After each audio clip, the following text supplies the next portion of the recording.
오늘 하나님 말씀을 받도록 하겠습니다. 오늘 받으실 하나님 말씀은 누가복음 19장 1절부터 10절까지의 말씀입니다. 누가복음 19장 1절부터 10절, 저희가 가진 성경으로는 신약성경 127면에 위치해 있습니다.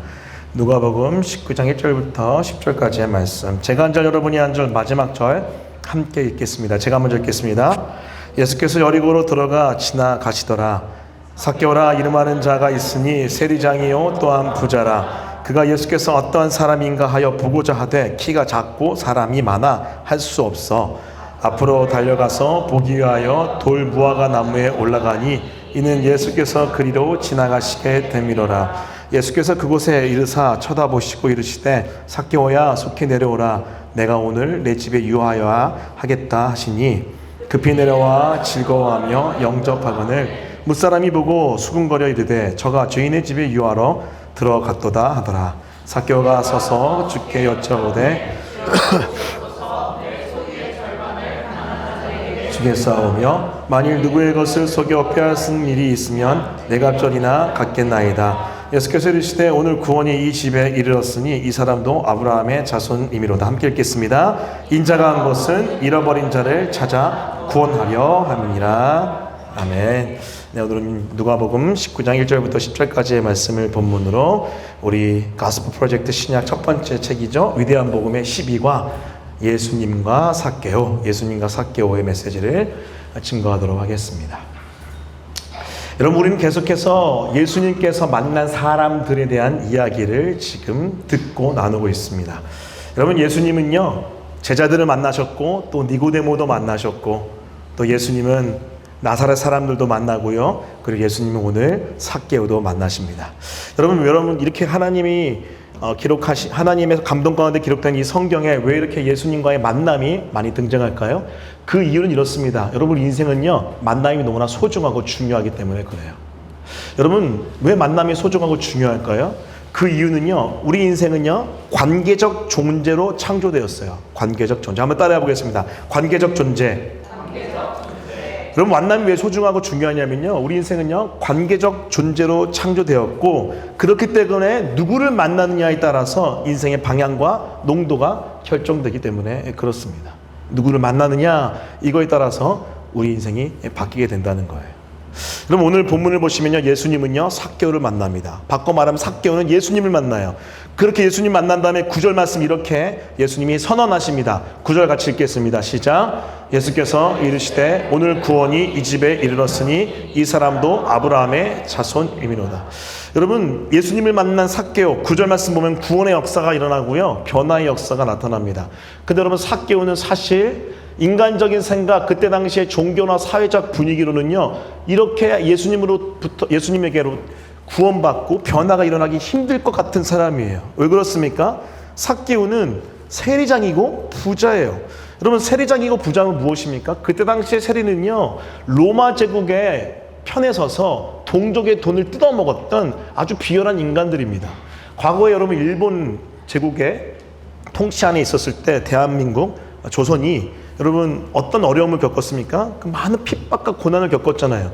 근데 여러분 사실 이 일본 사람들보다 더 악랄했던 사람들이 바로 친일파입니다. 일본의 편에 붙어서 동족을 괴롭혔던 그 친일파. 그 친일파 같은 존재가 바로 세리들이에요. 세리들. 로마 제국에 붙어서 그 관세를 뜯는데 그냥 여러분 법에 있는 것만 뜯는 게 아니고요. 법에 있는 것도 많은데 자기들의 이익을 위해서 더 뜯어요. 그래서 부자가 되는 사람들이 바로 이 세리들입니다. 근데 여러분 삭개오는 누구예요? 세리 중에 장입니다. 세리장. 부자라고 돼 있어요. 부자. 그렇기 때문에 여러분 이스라엘 사람들 유대인들에게는요 이 삭개오는요 우두머리 죄인입니다. 죄인의 괴수, 악한 자 중에 악한 자예요. 자, 그런데 무엇이 일어납니까? 구원이 나타난다고요. 구원이. 변화가 나타나는 거죠. 여러분 어떻게 이런 놀라운 역사가 나타납니까? 어떻게 이런 놀라운 변화의 역사가 나타나고 어떻게 놀라운 이런 구원의 역사가 나타난 것입니까? 여러분 그것은 바로 예수 그리스도를 만났기 때문입니다. 할렐루야. 여러분 그렇기 때문에 이 만남이 너무나 소중해요. 특별히 어떤 만남이요? 구원주 되시는 예수님과의 만남이 너무나 소중한 거예요. 자, 근데 오늘 본문의 말씀을 보면요 삭개오의 관점에서 예수님을 만나는 모습들을 보니까 좀 특이한 것들이 몇 가지가 있어요. 이러한 만남의 삶의 모습이 있다면은 예수님과의 만남이 더 다이나믹하겠구나, 더 놀라운 역사가 일어나겠구나, 그런 것들을 깨달을 수 있는 거죠. 그래서 오늘 예수님을 만난 삭개오, 도대체 어떠한 독특한 점이 있었는지 세 가지로 살펴보려고 합니다. 자, 첫 번째는요, 절박한 갈급함이 만남의 장애물을 뚫는다는 거예요. 따라해 보겠습니다. 절박한 갈급함이 만남의 장애물을 뚫는다. 자, 2절부터 5절까지의 말씀 한번 같이 읽어보겠습니다. 우리 좀 길지만 다시 또 한번 읽어볼게요. 하나님 말씀 소중하니까요. 2절부터 5절 같이 읽습니다. 시작. 삭개오라 이름하는 자가 있으니 세리장이요 또한 부자라. 그가 예수께서 어떠한 사람인가 하여 보고자 하되 키가 작고 사람이 많아 할 수 없어 앞으로 달려가서 보기 위하여 돌 무화과 나무에 올라가니 이는 예수께서 그리로 지나가게 예수께서 그곳에 이르사 쳐다보시고 이르시되 삭개오야 속히 내려오라 내가 오늘 내 집에 유하여야 하겠다 하시니 아멘. 여러분 오늘 말씀 2절부터 5절 말씀 보면요, 삭개오의 특징 하나 등장합니다. 특징. 아마 이런 표현이 성경에 등장하는 게 조금 재밌긴 해요. 뭐예요? 삭개오는요 키가 작아요. 키가 작아. 그 다음 페이지 잠깐 보여주시겠어요? 키가 작고 라고 되어 있습니다. 여러분 지금도 우리 시대 이 2023년도요 키가 작으면요 뭔가 조금 부족하다고 사람들이 생각하는 것 같아요. 여러분 키가 작은 게 왜 여러분 또 어려웠습니까? 키가 작으니까요 사람들이 많이 몰렸을 때 예수 그리스도를 볼 수가 없었어요. 수많은 인파들이 예수님 따라다녔습니다. 여러분 말씀의 능력이 있고 기적을 일으키시고 치유의 능력을 베푸시고 귀신을 쫓아내시는 그 예수님을요 수많은 사람들이 쫓아다녔다니까요. 그래서 여러분 그 수많은 인파 많은 사람들 때문에 키가 작아서 볼 수가 없어요. 지금 장애물이 등장한 거죠. 자, 근데 여러분 이 장애물을, 이 만남의 장애물을 이 구원자여 주님이신 예수님을 만나는데 장애물이 됐던 것을요 이 삭개오는 뚫어버립니다. 어떻게 하는 줄 아세요? 말씀 볼게요. 앞으로 달려갑니다. 여러분 이것은요 그냥 우리가 생각할 때는 열심히 열정적으로 달려갔구나 생각하시는데, 여러분 이때 당시에 문화로 보면은요 여러분 지역의 유지들이나 나이가 있는 그런 아버지나 아니면 부자들은요 달려가지 않습니다. 달려가지 않아요. 여러분 누가복음에 보면은 탕자의 비유가 탕자의 비유? 누가복음 15장 등장하잖아요. 그 아버지가 멀리서 오는 자기의 둘째 아들을 보고 어떻게 해요? 달려갑니다. 그건 굉장히 특이한 거예요.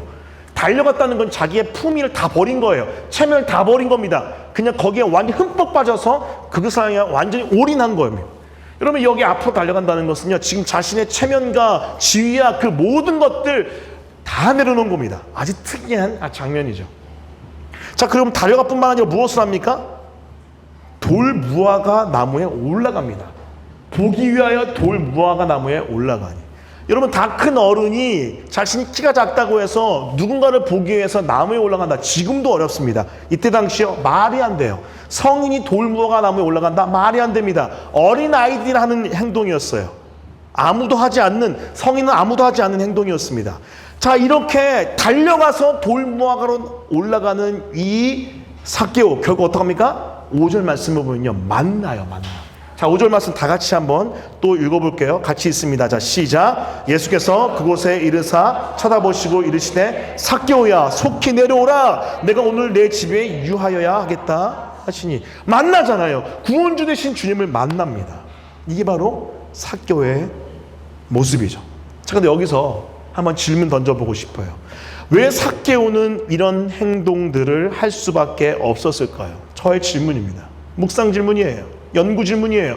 왜 삭개오는 당신이 성인이 하지 않는 행동을 하면서까지 예수님 만나려고 했을까요? 그것은 이렇습니다. 삭개오의 마음 가운데 깊은 공허함이 있었던 것 같아요. 여러분 삭개오는 다시 말하자면 세리장이요 부자입니다. 세리장이요 부자예요. 여러분 왜 삭개오가 세리장이 되고 부자가 되었을까요? 동족의 등을 쳐먹는, 죄송합니다 이런 표현 써서, 하지만 이게 가장 적절한 표현 같아요. 동족의 등을 쳐먹는 이 악한 그때 당시에 이 세리, 그 중에 장이 되고 그 돈으로 부자가 왜 됐을까요? 아마 이 세리 장인 부자인 이 삭개오는 키가 작아서 컴플렉스가 많았던 것 같아요. 그 컴플렉스, 오늘 본문에 나와 있던 키가 작은 자신의 상황, 그 사람들이 많으면 멀리 볼 수 없는 그 자신의 모습, 이것 때문에 어렸을 때부터 컴플렉스가 있었고 그것을 극복하기 위해서 자신이 해야 될 그 어떤 것이든 다 했던 것 같습니다. 그래서 뭐예요? 세리까지가 됐고요. 세리가 돼서 부자까지 된 거예요. 하지만 어떻습니까? 그 마음이 채워집니까? 채워지지 않죠. 여러분, 아무리 권력을 갖고 아무리 여러분 돈이 많아도요, 그 마음의 빈 공간은 절대로 채워지지 않습니다. 오히려 절박한 갈급함이 생길 수밖에 없죠. 여러분, 이게 바로 제가 묵상하고 해석한 결과예요. 왜 이런 장애물, 만남의 장애물을 그때 당시에 성인은 절대 하지 않은 달려가고 돌 무화과나무에 올라가면서까지 예수님 만나려고 했을까? 그것은 이 마음 안에 있는 공허함에서부터 시작한 절박한 갈급함이 이 삭개오의 마음 가운데 가득했기 때문입니다. 여러분 기억하십시오. 공허하면요 절박해지고요, 절박하면 갈급해집니다. 그러면요 미친 듯이 그것을 구원할 그 존재를 찾기 위해 장애물을 뚫어버리는 거죠. 이게 바로 삭개오의 모습입니다. 그것이 바로 절박한 갈급함이 만남의 장애물을 뚫는 삭개오의 모습이죠. 사랑하는 성도 여러분, 그럼 절박하십니까? 갈급하십니까? 그것이 있다면 우리는요, 그 어떤 장애물이 주님 앞에 있다 할지라도, 아니 내 앞에 있다 할지라도 그것을 뚫고 주님 앞에 가게 되는 줄 믿습니다. 할렐루야. 그럼 시편 42편에 이런 비슷한 메시지가 있어요. 42편 1절 2절 말씀 다 같이 한번 읽어보겠습니다. 읽습니다. 시작. 하나님이여, 사슴이 시냇물을 찾기에 갈급한 같이 내 영혼이 주를 찾기에 갈급하니이다. 내 영혼이 하나님 곧 살아 계시는 하나님을 갈망하나니 내가 어느 때에 나아가서 하나님의 얼굴을 배울까. 자, 여러분, 시편 42편 고라자손이 지은 찬송시거든요. 그럼 고라자손이 자신이 하나님을 찾는 갈급함을 어떻게 표현합니까? 여러분 1절 말씀 보면 사슴이 시냇물을 찾기에 갈급함같이 그 영혼이 주를 찾기에 갈급하다고 되어 있습니다. 여러분, 사슴이 팔레스타인 지역의 광야에서 시냇물을 찾을 때 어떻게 찾는 줄 아세요? 여러분, 사슴의 목의 구조는요, 물이 적셔져 있지 않으면 딱 붙습니다.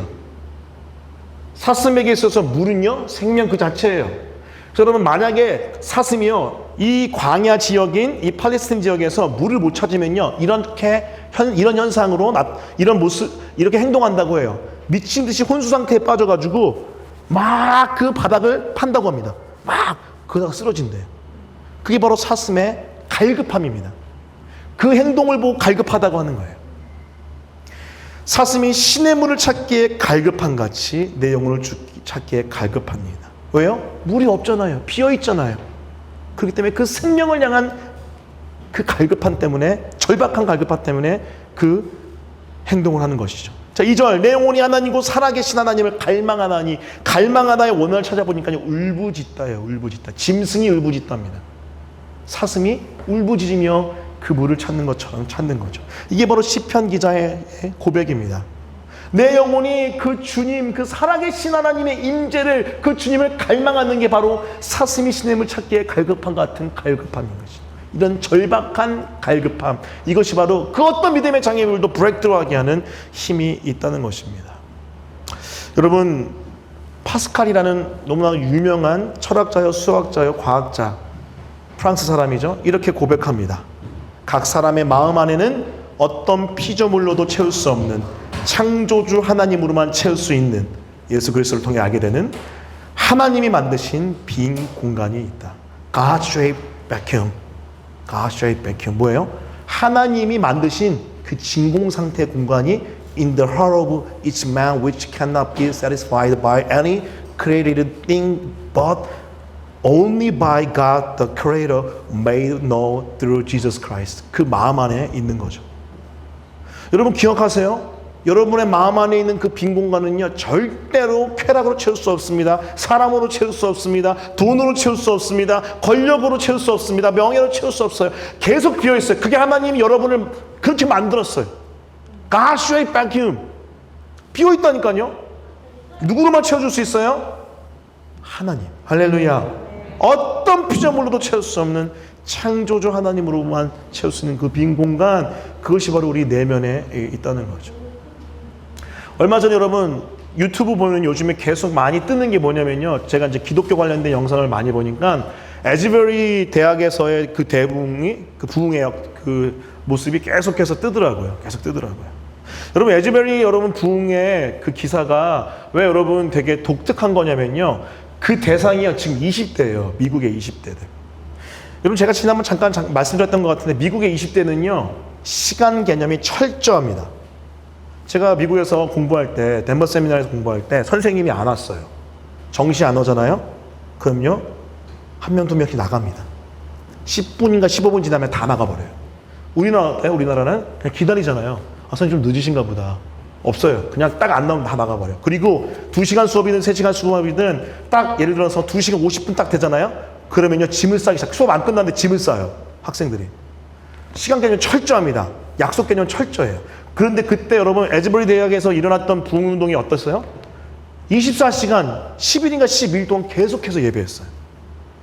그 철저한 미국의 20대 대학생들이 여러분 그 시간을 다 포기하고 약속을 다 내려놓고 예배만 계속 드린다는 건요, 여러분 성령께서 하지 않으면 할 수가 없는 것이죠. 여러분, 왜 여러분 20대, 여러분 G 제너레이션이라고 그러죠? 왜 20대 가운데 이런 부흥의 역사가 나타났을까요? 여러분 그거 아세요? 지금 20대는요, 우리 그 M세대가 보고 X세대가 보고 그 전세대가 보기엔 되게 특이하다고 보잖아요. 여러분 인터넷이 아예 태어날 때부터 같이, 태어날 때부터는 아니겠죠. 한 어렸을 때부터 같이 인터넷과 살았던 그 세대. 그렇기 때문에 굉장히 많이 세속화되어 있고 세상에 많이 노출되어 있는, 그리고 굉장히 빠르게 움직이는 그 세대가 왜 여러분 이렇게 미친 듯이 주님을 찾을까요? 여러분 그걸 아셔야 돼요. 이 세대는요, 그 어느 세대보다 영적입니다. 그 어느 세대보다 영적이에요. 그 빈 공간이요, 너무나 강력합니다. 미국의 20대들, 아니 전 세계 20대들이 여러분 G제너레이션이라고 해서 우리가 얘네들은 이해할 수 없어라고 여러분 폄하하면 안 됩니다. 그 마음 안에 여러분 영적인 갈급함이 가장 강력한 세대가 이 세대예요. 포스트 모더니즘에 의해서 여러분 이성이 아니라 이제는 감성으로 갔고요, 감성을 넘어서 지금 영성으로 가는 세대예요. 그게 바로 M제너레이션 넘어 G제너레이션의 모습입니다. 그렇기 때문에 영적인 갈급함이 있어요. 논리가 아닌, 감성이 아닌 이제는 영적인 것의 갈급함. 마지막 때가 되면 될수록 그런 현상은 점점 더 심해질 겁니다. 그러니까 이 20대, 소망이 없을 것 같은 지금 20대에 리바이벌이 일어날 수 있다는 거예요. 할렐루야. 무슨 원리입니까? 절박한 갈급함. 이것이 만남의 장애물을 뚫는 거죠. 저는 에즈버리 그 부흥이 이것의 대표적인 모습이라고 생각합니다. 여러분 갈급하십니까? 여러분 왜 장애물 못 뚫죠? 갈급하지 않아서 그래요. 절박하지 않아서 그래요.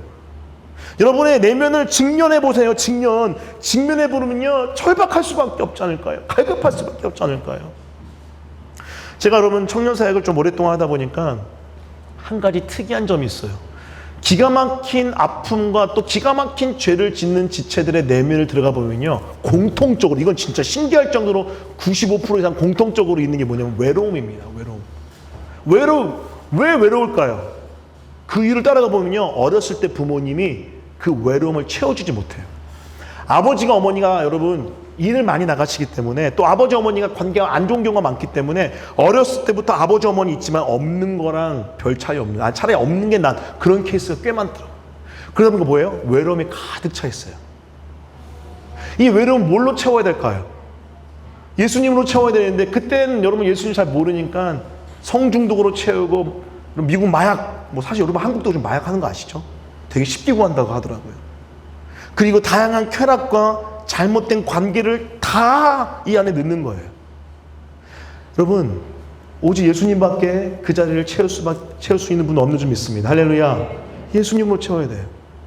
각 사람의 마음 안에는 어떤 피조물로도 채울 수 없는 창조주 하나님으로만 채울 수 있는 그 빈 공간을 예수님으로 채워야 될 줄 믿습니다. 지금 20대, 30대, 또 넘어 40대, 아니 모든 제너레이션, 이 절박한 갈급함이 필요한 때입니다. 이 갈급함 붙들고 주님을 향해 달려나가는 그런 여러분 되었으면 좋겠습니다. 그런 우리 교회 됐으면 좋겠습니다. 그런 한국 교회 되었으면 좋겠습니다. 할렐루야. 그럴 때 우리 가운데도 놀라운 부흥의 역사가 나타날 것입니다. 그것이 바로 첫 번째 우리가 기억해야 될 삭개오를 통해서 알 수 있는 그 만남의 모습, 절박한 갈급함이 만남의 자명의 문을 뚫는다는 메시지입니다. 자, 두 번째입니다. 두 번째는요, 용서에 대한 기대감이 만남을 사목케 한다는 거예요. 따라 보겠습니다. 용서에 대한 기대감이 만남을 사목케 한다. 자, 여러분 19장 6절, 7절, 10절인데 제가 읽겠습니다. 급히 내려와 즐거워하며 영접하거늘 뭇사람이 보고 수군거리되 저가 죄인의 집에 유하러 들어갔도다 하더라. 인자가 온 것은 잃어버린 자를 찾아 구원하려 함이니라. 아멘. 여러분 오늘 말씀 보면은요, 6절 그리고 7절, 10절 말씀 보면은요, 이 세리장 그리고 이 부자인 이 삭개오는 유대인의 적 중의 적이라고 제가 말씀드렸어요. 근데 여러분 그렇기 때문에 이 말씀, 7절 말씀 보면요, 무사람들, 이 무사람이 이렇게 수군거리면서 얘기하는 거예요. 예수님이 죄인의 집에 들어갔네? 예수님이 죄인의 집에 거하려고 들어가네? 여러분, 이게 무슨 말인지 압니까? 그냥 집에 들어가네, 그게 아닙니다. 집에 들어간다는 건요, 그 사람의 삶을 인정한다는 거예요. 그 사람과 함께 한다는 거예요. 그 사람을 품는다는 거예요. 여러분, 이건 있을 수 없는 거예요. 여러분, 그때 당시 종교적 분위기는요, 세리는요 죽여야 되는 존재예요. 창녀들은요 죽여야 되는 존재예요.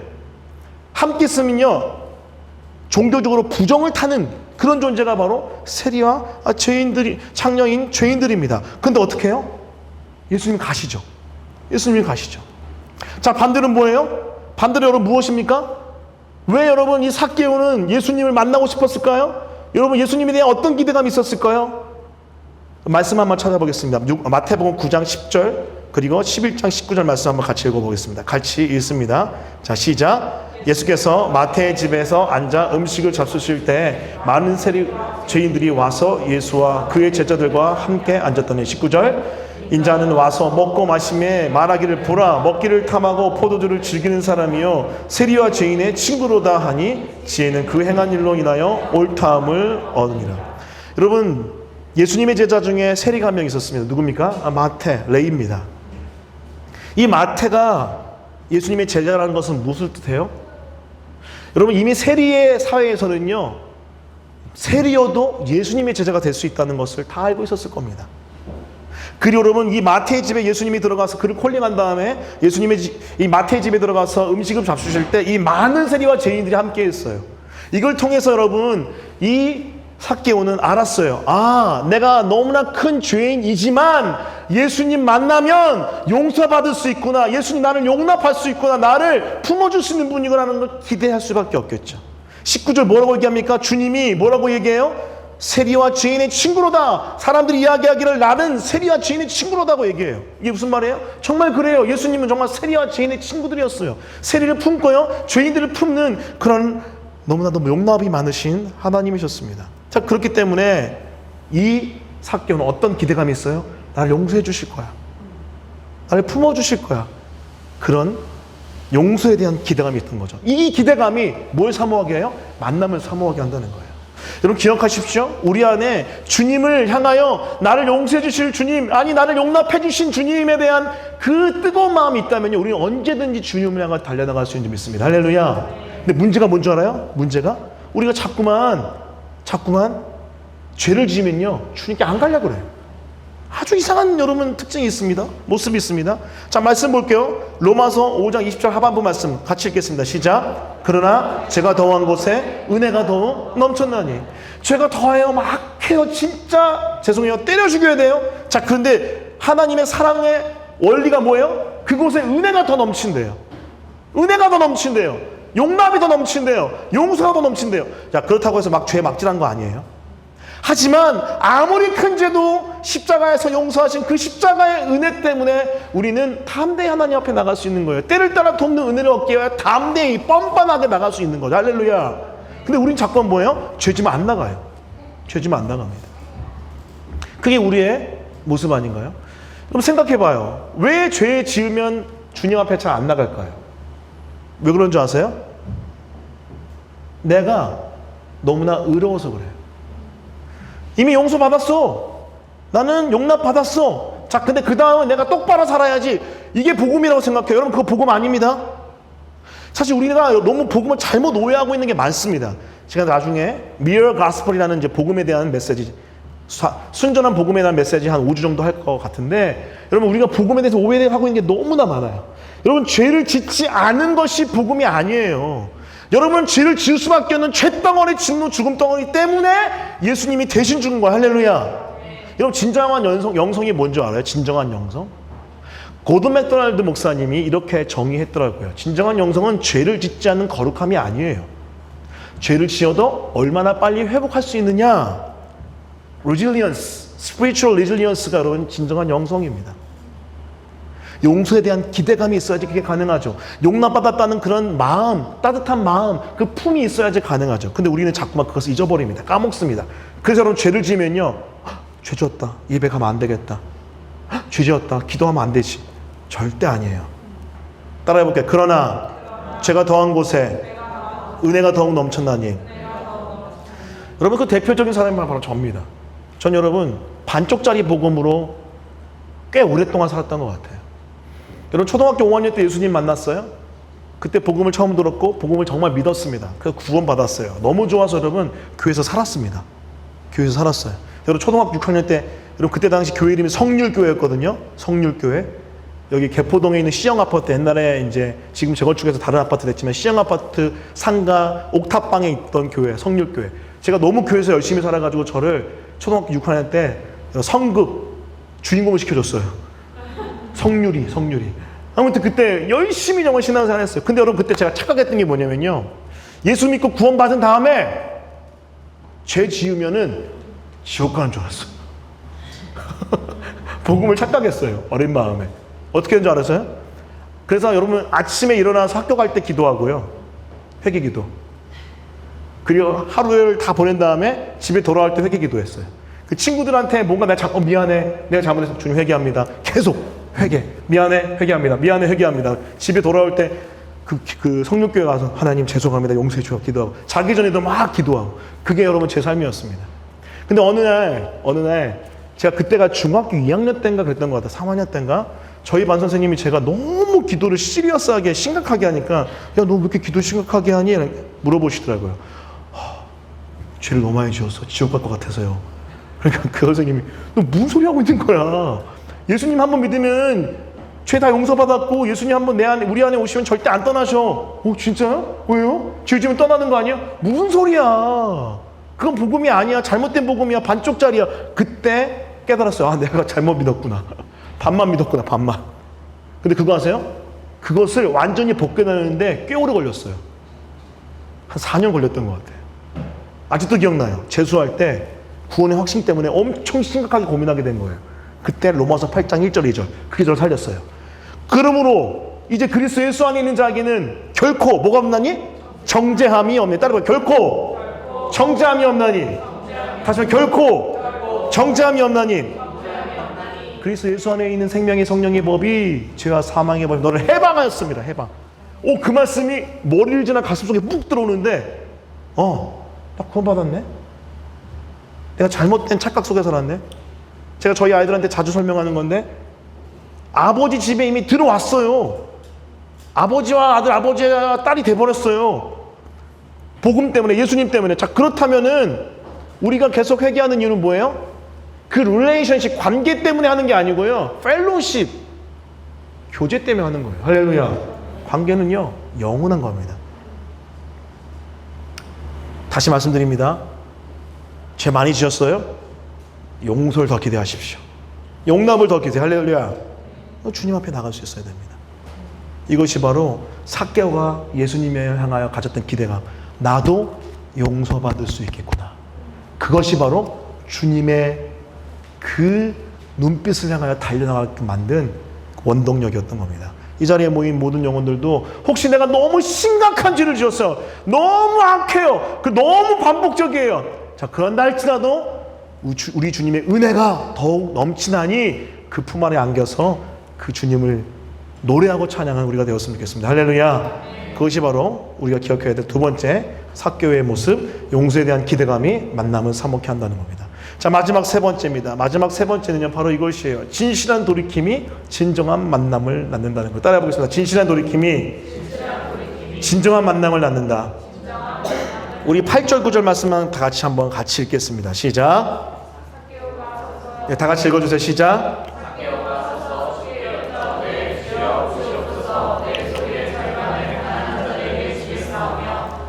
누구의 것을 속여 빼앗은 일이 있으면 내 갑절이나 갖겠나. 예수께서 이르시되 오늘 구원이 이 집에 이르렀으니 이 사람도 아브라함의 자손이로다. 아멘. 이 말씀 보면요, 뭔가 행동해야지 구원받는 거 아니야? 이런 착각을 불러일으킬 수 있을 법합니다. 자, 근데 여러분, 이건 행위 때문에 구원받았다는 이야기가 아니에요. 재산의 절반 나눠주고 가난한 자들에게 자신이 악하게 착취한 것 4배로 갚아준다. 그래서 너 구원 임했다. 너가 이렇게 행동했으니까 구원 임했다. 그런 이야기 아닙니다. 그런 이야기가 아니고요. 정말 진실하게 예수님이 구원자고 주님인 것을 믿었기 때문에 자연스럽게 나오는 결과로서의 행동이에요. 결과로서의 행동. 말을 넘어서 삶으로서 진짜 내면이 진짜 돌이켰기 때문에 나오는 삶으로서의 돌이킴, 이것이 있었기 때문에 이런 모습이 나타나는 거죠. 여러분 기억하십시오. 우리가 행위를 통해서 구원받지 않습니다. 우리는 믿음을 통해서 구원받는 겁니다. 할렐루야. 근데 그 믿음이 어떠해야 되냐면요, 잘 들으세요. 그 믿음은요, 지적 동의를 넘어서 진정한 만남을 위한 예수님에 대한 진실한 믿음의 고백이에요. 진실한. 가짜가 아니에요. 아, 예수님 나 구원했어. 그렇지. 아멘. 머릿속으로 동의하는 거 아니에요. 그게 여러분 믿음 아닙니다. 그 지적으로 깨달은 걸 넘어서요, 우리 마음속에 여러분 고백이어야 돼요. 진실한 고백이어야 돼요. 우리 그 주님은 나의 주님이시고 구원자입니다라는 진정한 고백이 있으면 어떻게 돼요? 그 주님이기 때문에, 그 구원주기 때문에 어떻게 돼요? 내 삶이 자연스럽게 변하는 결과를 낳는다는 거죠. 이것이 바로 우리가 기억해야 될 구원 얻는 믿음의 모습이에요. 지적인 동의를 넘어 진정한 만남을 위한 예수님에 대한 진실한 믿음의 고백, 이것이 구원 얻는 믿음이죠. 이걸 여러분 신학적으로 이렇게 이야기해요. Lordship Salvation. 한번 따라해 볼게요. Lordship Salvation. 이게 바로 주님의 구원주 되시는 그 주님의 그 고백을 통한 구원의 모습이에요. 여러분 사실 한국교회 한때 유행했던 것들이 뭐였냐면요, 예수님 믿으세요? 예, 믿는데요. 뭘 믿으세요? 예수님 나를 죽고 부활하셔서 나 용서받은 거 믿어요. 근데 삶은요, 보면은 전혀 안 믿는 것 같은 모습. 되게 헷갈려. 이게 과연 진짜 믿은 것일까? 방금 우리가 이야기했던 그 기준으로 보면은 진짜 믿은 것일까? 막 점검해보면 진짜 잘 알아. 그리고 대부분 이런 사람들은 교회 전문가, 모태신앙들이죠. 어렸을 때부터 자기의 의사와 상관없이 예수님이 날 위해 죽고 부활했다는 것을 수없이 들었던 그 사람들. 내가 예수님 믿는 건지 내가 예수님께 세뇌당한 건지 모르겠는 그 사람들. 물론 그 가운데는 정말 예수님을 만나고 믿는 사람도 있어요. 단지 신앙이 어린 아직은 육적인 그리스도인이 있을 수 있습니다. 고린도 교회를 향해서 바울이 얘기했던 것처럼. 하지만 그게 아니라 그냥 육신인 사람도 있어요. 사실 그런 사람들 만나보면요, 판단이 어느 정도 되는 것 같아요. 이제는 목회자로서. 근데 여러분 한국교회 한때 이런 복음 증거가 너무나 횡행했던 것 같아요. 지적인 동의가 구원이라고 생각하는 그런 복음 증거. 사실 여러분 단계가 있을 수는 있죠. 그런 지적 동의 가운데 실질적인 만남의 진실한 고백과 삶의 변화, 이 단계가 있을 수 있습니다. 충분히 있을 수 있습니다. 모태신앙도 그런 단계 거칠 수 있습니다. 자, 근데 중요한 건 뭐냐면요, 중요한 건 진실한 믿음의 고백이 있어야 되는 거예요. 따라해볼까요? 진실한 믿음의 고백. 그 진실한 믿음의 고백은요, 반드시 돌이킴이 있게 되고요, 그 돌이킴이 진정한 만남을 경험하게 되는 거죠. 그것이 바로 우리가 기억해야 될 진실한 돌이킴이 진정한 만남을 낳는다는 메시지예요. 그럼 말씀 한번 읽어볼까요? 그 다음에 우리가 야고보서 말씀 한번 같이 읽어볼게요. 같이 읽습니다. 자, 시작. 여러분 야고보서도 뭘 이야기해요? 진짜 믿음은 행동하게끔 되어 있다라고 이야기합니다. 다시 말씀드려요.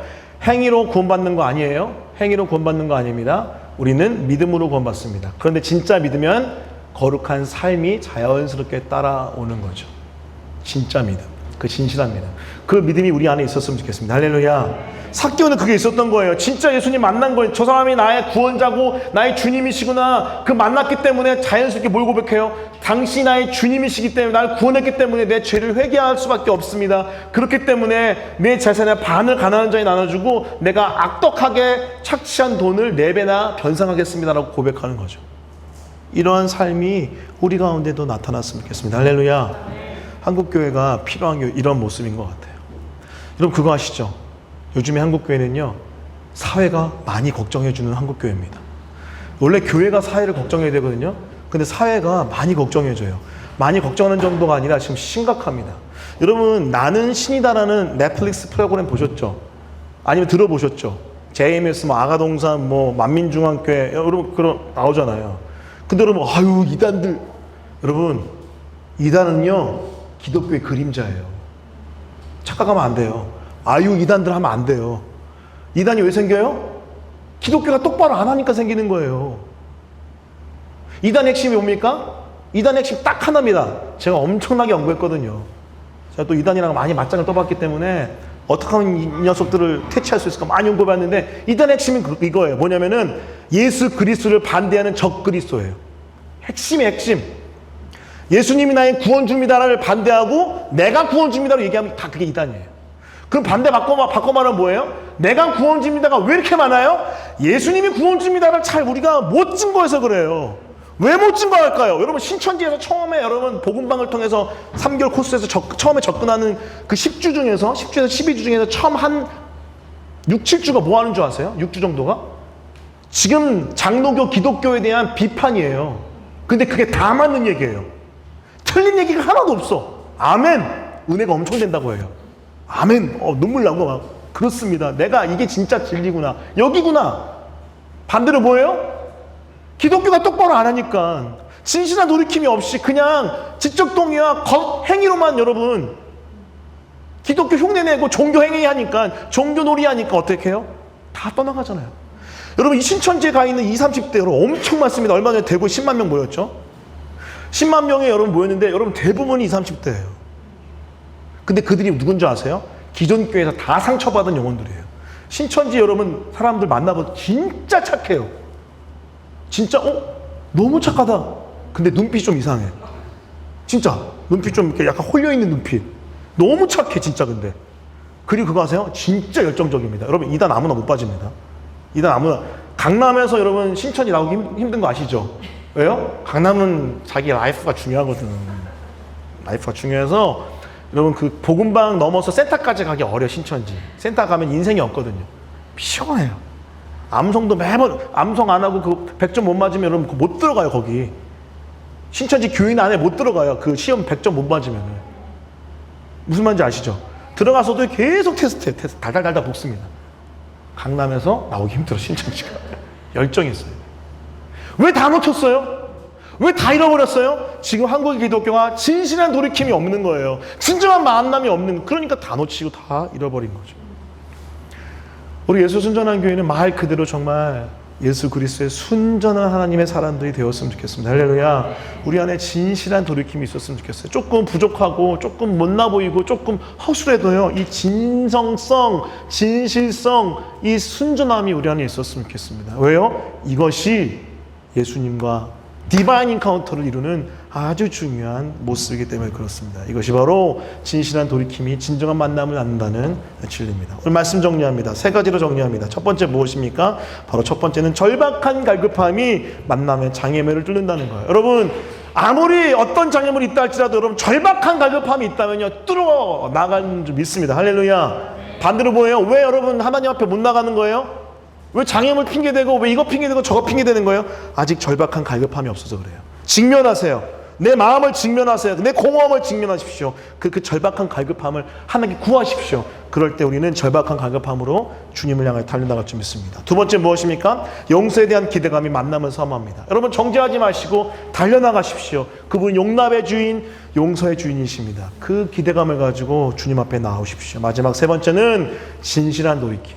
진정성 있는 돌이킴, 순전한 돌이킴으로 주께 나가십시오. 그때 우리는 디바인 인카운터, 진정한 만남을 갖게 될 줄 믿습니다. 그런 은혜가 있기를 예수 그리스도 이름으로 간절히 축원합니다. 우리 기억하시면서 같이 찬양했으면 좋겠는데요. 우리가 함께 부를 찬양은 주께 가까이라는 찬양입니다. 이 찬양 고백하며 나갈 때 하나님 주님께 가까이 나갑니다. 갈급하며 나갑니다. 주님 역사해 주시고 함께하여 주옵소서. 주께 가까이, 주께 가까이 날 이끄소서. 간절히 주님만을 원합니다. 채워주소서, 채워주소서. 주의 사랑을 진정한 찬양 드릴 수 있도록 다시 한번 주께 가까이, 주께 가까이 이끄소서. 간절히 주님만을 원합니 채워주소서. 채워주소서. 주의 사랑은 진정한 찬양 드릴 수 있도록 목마른 나의 영혼 주를 부르니 나의 맘 만져 주소서. 주님만을 원합니다. 더 원합니다. 나의 맘 만져. 다시 한번 목마른 나의 영혼, 목마른 나의 영혼 주를 부르니 나의 맘 만져 주소서. 주님만을 원합니다. 더 원합니다. 나의 맘 만져 주소. 다시 한번 고백합니다. 주께 가까이, 주께 가까이 날 이끄소서. 간절히 주님만을 원합니 채워주소서. 채워주소서. 주의 사랑은 진정한 찬양들 고백합니다. 목마른 나의 영혼이, 목마른 나의 주를 부르니, 주를 부르니 나의 맘 만져 주소서. 주님만을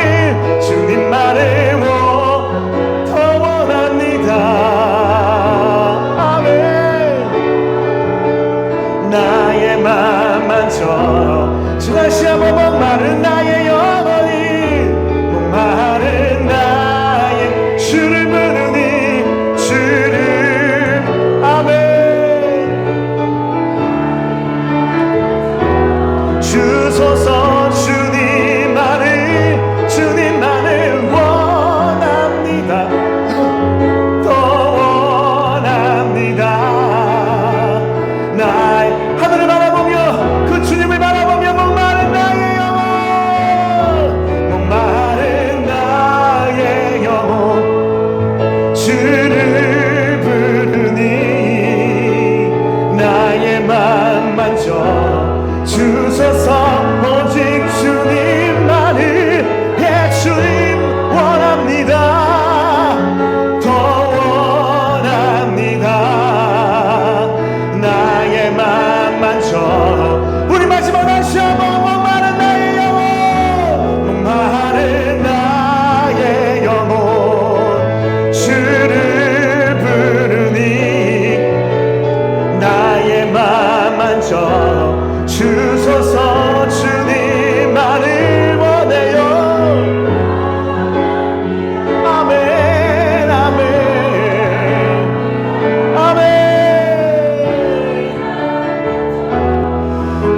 통성으로 말씀을 놓고 세 가지 나눠서 기도하였습니다. 첫 번째 기도할 때 그렇습니다. 주님, 우리 마음의 공허함이 얼마나 큰 것을 확인한다면, 우리 안에 있는 비어있는 것이 얼마나 큰 것인 것을 우리가 직면한다면 우리 안에 절박함이 생길 것이고, 그 절박함은 갈급함으로 바뀌어 하나님을 향하여 달려나갈 줄 믿습니다. 여러분, 장애물이 문제가 아니에요. 여러분, 핑계대지 마세요. 우리 안에 절박함이 없고 갈급함이 없는 것이고, 우리가 우리 안에 있는 그 공허함을 직면하지 않았습니다. 주님 은혜 주셔서 하나 우리 안에 있는 그 공허함을 한번 직면하게 하시고, 우리 안에 있는 그 공허함을 직면할 때마다 부어지는 그 절박한 갈급함의 영혼을 가득하여 믿음의 아버지 하나님이여, 그 만남의 장애물을 뚫는 하나님의 사랑으로 나타날 수 있도록 역사하여 주시옵소서. 우리 첫 번째 메시지 포인트 기억하면서 주여 마음에 주시고 통성으로 기도합니다. 기도하겠습니다. 주여.